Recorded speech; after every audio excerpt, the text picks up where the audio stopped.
Pernyataan keras Amin Rais terhadap rezim Jokowi tentang disahkannya Undang-Undang Omnibus Law. Sekarang Amin Rais sudah keluar dari Dewan Pembina PAN karena pengurus partainya sudah berkoalisi mendukung rezim Jokowi. Bismillahirrahmanirrahim. Penjajahan ekonomi asing makin sempurna.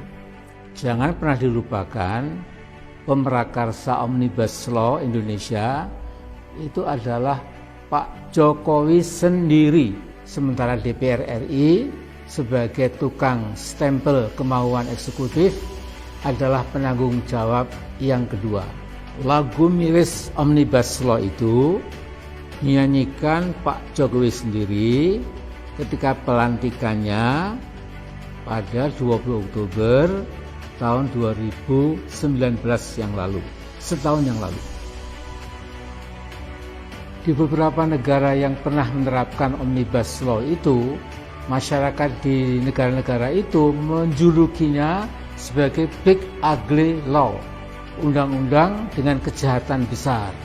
Umumnya, negara-negara tersebut walaupun resminya masih memegang demokrasi, tetapi oleh banyak pengamat dan sebagian politisi, Omnibus Law atau Big Ugly Law itu sebagai praktek otoriterisme. Inilah yang terjadi di Indonesia, tetapi skalanya paling besar dibandingkan dengan negara-negara yang pernah mempraktekkan Omnibus Law itu. Setelah undang-undang Omnibus yang dijuluki sebagai undang-undang sabu jagat itu disahkan, saya dapat menyimpulkan bahwa cengkeraman ekonomi asing di negara kita makin kokoh, dan di masa-masa mendatang baik rezim dan rakyat kita semua akan jadi bangsa kacung. Saya tidak heran kalau para kacung asing itu akan berteriak kencang seolah-olah tidak ada yang salah dalam undang-undang itu. Para buzzers dengan bayaran uang haram akan memeras pikiran untuk mencari-cari pembenaran buat sesuatu yang jelas-jelas merugikan kepentingan bangsa sendiri. Omnibus Law adalah bukti paling akhir betapa negara dapat melakukan kezaliman multidimensional secara sekaligus.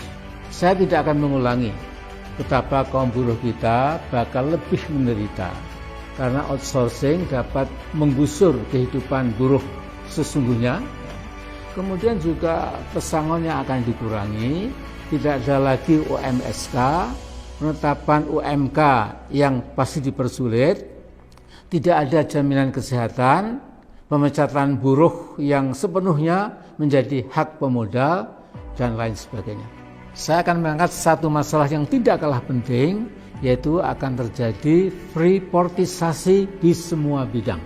Seluruh pemodal asing yang diharapkan berbondong-bondong datang ke Indonesia, akhirnya pasti akan memeras Indonesia.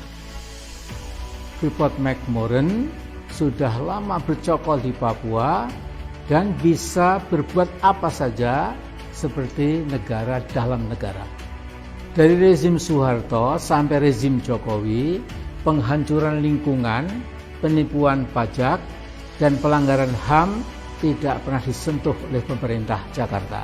Saya kadang-kadang bingung, DNA macam apakah yang sesungguhnya itu ada dalam tubuh bangsa Indonesia. Bung Karno pernah mengingatkan, Indonesia itu bangsa besar. Istilah beliau bukan bangsa kintel atau bangsa kodok. Mengapa rezim Jokowi dan DPR tega memproduksi Omnibus Law tanpa memperhatikan kepentingan rakyat? Sebagian investor global bernurani berteriak keras bahwa undang-undang bahaya itu sesungguhnya tidak diperlukan. Mengapa? Karena akan berdampak pada kehancuran lingkungan atau ekosida, menghancurkan dan membunuh lingkungan hidup.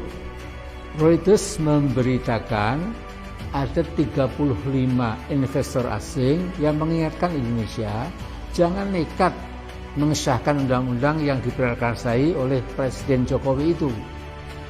Mereka saja, orang asing, mengingatkan jangan sampai biodiversitas hutan-hutan Indonesia lenyap gara-gara AMDAL akan diterapkan secara selektif Artinya perlindungan ekologi bukan sesuatu yang penting lagi.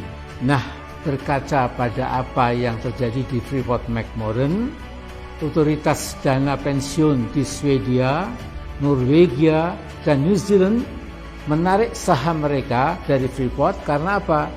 Karena mereka tidak tahan melihat penghancuran sistematik dan permanen oleh Freeport di Papua. Danau dan 2 sungai besar di lingkungan tambang Freeport telah mati. Dari rezim satu ke rezim berikutnya tidak ada protes, pernyataan, apalagi ancaman dan ultimatum terhadap Freeport. The ecological destruction goes on and on and on. Di dalam literatur politik ada istilah deaf, dumb, and blind government. Pemerintah yang tuli, bisu, dan buta. Saya berharap rezim Jokowi jangan sampai seperti yang disindir Al-Quran, yaitu menjadi seburuk-buruk makhluk yang melata di atas muka bumi ini. Mengapa mereka tuli dan buta terhadap kebenaran? Bahkan mereka berani menantang dan melawan kebenaran. Ini ada di Al-Anfal ayat 22. Pak Jokowi, cabut segera undang-undang yang berbahaya itu.